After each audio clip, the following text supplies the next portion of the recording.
Salut! Bienvenue dans À Cheval, le podcast de l'équitation collaborative. Je suis Morgane, je suis coach en équitation et j'accompagne mes élèves, peu importe leur discipline ou leur niveau équestre, vers plus de collaboration dans leurs échanges avec leur cheval. Si tu es cavalière et que tu es à la recherche de connaissances, de tips, de réflexions ou d'exos pour que ton équitation devienne plus collaborative, alors tu es au bon endroit. Dans ce podcast, je te partage seule ou avec mes invités tout pour t'inspirer et que tu puisses développer l'équitation dont tu rêves avec ton cheval. T'es prête ? Allez hop, à cheval ! Salut, j'espère que tu vas bien.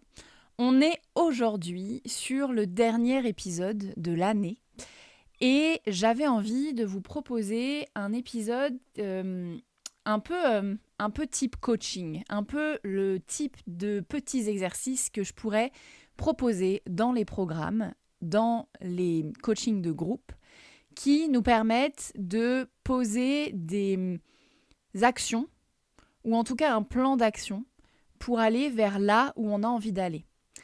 Pourquoi je vous propose cet épisode de coaching là ? C'est parce que dans le monde équestre, c'est vraiment quelque chose qu'on n'a pas appris à faire. Alors si vous faites ou si vous avez fait de la compétition, potentiellement, c'est quelque chose qu'on fait un peu plus. Parfois, on prévoit ce qu'on veut faire sur la saison d'après, les concours qu'on vise, peut-être les qualifications pour un certain championnat ou ce genre de choses.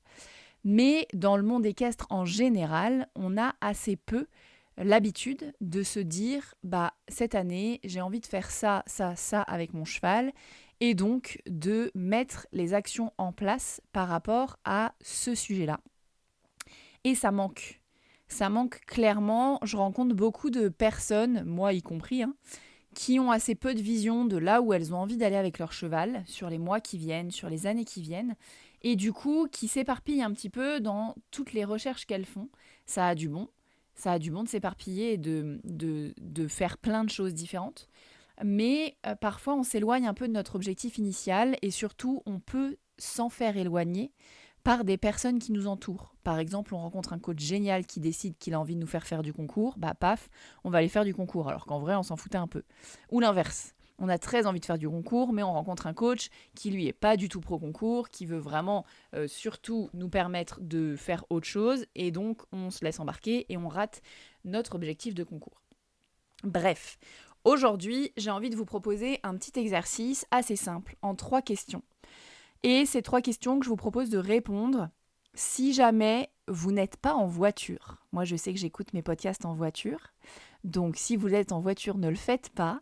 Mais si jamais vous n'êtes pas en voiture et vous avez la possibilité de vous arrêter, de prendre un papier et un stylo, ça peut être hyper intéressant de répondre à ces 3 questions à l'écrit, de prendre le temps, de mettre pause à cet épisode de podcast, à chaque question, pour prendre le temps d'écrire et de revivre les moments que je vais vous permettre de revivre, par exemple, ou les objectifs, bref, de tout mettre à l'écrit pour que les choses soient vraiment ancrées, posées, et ça vous aidera à vous mettre en action pour 2025.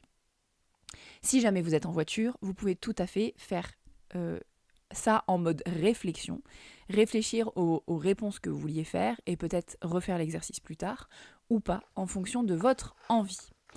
Bref, 3 questions que je vous propose de vous poser pour bien démarrer votre année équestre 2025. Première question, ça va être une question un peu bilan sur 2024 et je vais vous proposer de vous souvenir précisément des 2 meilleurs moments avec votre cheval de 2024. Ça peut être tout moment confondu.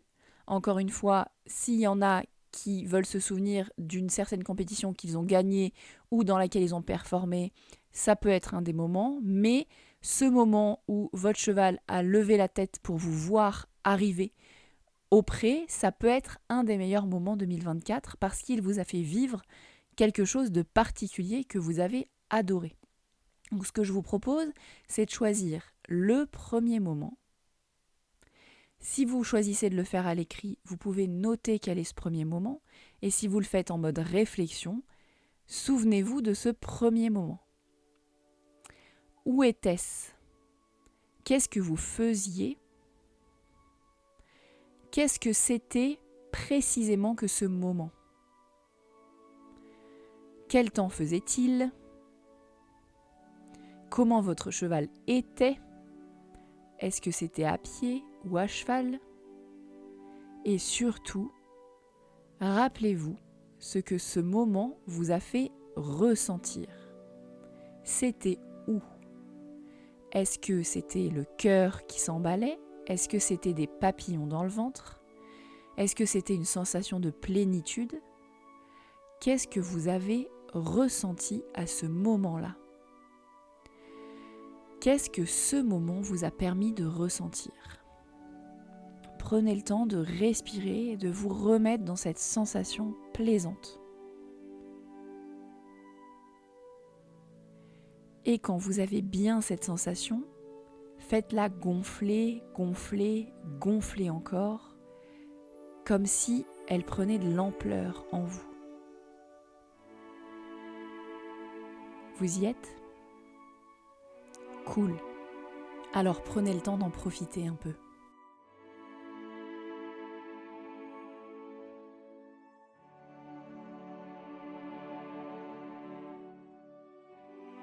Je vous propose qu'on aille revisiter le deuxième meilleur moment avec votre cheval de 2024. C'était où ? Précisément. Il faisait quel temps ? Est-ce qu'il y avait du soleil, de la pluie ? Est-ce qu'il faisait chaud ? Est-ce qu'il faisait froid ? Est-ce qu'il y avait des oiseaux qui chantaient ou pas ? Qu'est-ce que vous faisiez avec votre cheval ? Être simplement à côté de lui, c'est une activité en soi. Qu'est-ce que vous faisiez avec lui ? Est-ce que simplement vous le regardiez ? Est-ce que vous faisiez une activité avec lui ? Comment lui, il avait l'air ? Qu'est-ce qui vous montrait comme signaux ? Et surtout, qu'est-ce que vous ressentiez à ce moment-là ? Où est-ce que ça se passait dans votre corps ? Est-ce que c'était le cœur ? L'estomac ? Est-ce qu'il y avait des papillons ? Est-ce qu'il y avait de la sérénité, de la plénitude ? Ou au contraire une grande joie qui pétillait de partout ? Comment vous vous sentiez dans votre corps ? Reconnectez-vous avec cette sensation. Respirez et permettez à cette sensation de reprendre de la place, de reprendre de la puissance. Ça fait quoi ? Est-ce que ça met un sourire sur votre visage ? Est-ce que ça fait monter l'émotion, les larmes ? C'est possible aussi.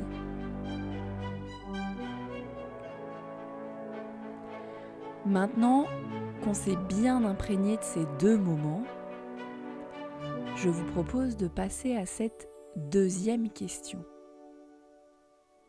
Sur quoi vous avez envie d'orienter votre année 2025 ? Est-ce que vous avez envie de progresser dans un certain domaine ? Est-ce que vous avez envie de vivre le maximum de ces moments ? Et quels sont ces moments-là ? Sur quoi vous auriez besoin d'axer votre activité ou de progresser pour vivre un maximum de ces moments-là ? Sur quel angle vous avez envie d'axer votre année 2025 ? C'est bon, vous l'avez ? Troisième question. Comment vous allez pouvoir vous investir pour progresser sur ce domaine-là ? Et là, cette question, je vous propose d'être vraiment 100% honnête. L'idée, c'est pas de se dire, là, avec ce qu'on a envie de faire, là, maintenant, je vais me dire que je vais aller au cheval tous les jours, et que ça va être génial, et que je vais faire une séance par jour avec mon cheval, et tout, alors qu'en vrai, on sait pertinemment que l'hiver, par exemple, on n'a pas le temps, pas l'envie, et qu'on n'y va que 2 fois par semaine. L'idée, là, c'est de se dire, qu'est-ce que je peux, en termes de temps, en termes d'énergie, en termes d'argent, investir dans ce projet, concrètement. Est-ce que j'ai l'espace d'aller voir mon cheval 1 fois par semaine, 2 fois par semaine, 3 fois par semaine, tous les jours de la semaine ? Comment je sens que j'ai l'espace pour cette année 2025 ? Et si l'année 2025, c'est trop loin pour vous, ça peut être sur les 6 prochains mois, jusqu'à l'été par exemple. Qu'est-ce que vous vous engagez à tenir en termes d'investissement, en temps, en énergie, pour ce projet que vous avez envie de développer avec votre cheval en 2025 ? Qu'est-ce que vous avez de disponible comme argent ou qu'est-ce que vous êtes prêt à investir en argent pour développer ce projet en 2025 avec votre cheval ? Pareil, l'idée c'est pas de se dire je vais passer toutes mes économies dans mon cheval. L'idée c'est de se dire j'ai un budget de temps et avec ce budget-là, qu'est-ce que je peux faire ? Est-ce que je peux me payer des stages ? Est-ce que je peux me payer un accompagnement avec un coach qui vient à la maison ? Est-ce que je peux me payer des accompagnements en ligne ? Est-ce que je peux me payer des formations en ligne ? Est-ce que je vais me payer des webinaires ? Bref, où est-ce que je choisis de orienter ce temps, cette énergie, cet argent pour qu'elle serve mon projet en 2025 ? Posez-vous cette question-là. Pour ceux qui écrivent, je vous laisse le mettre sur le papier.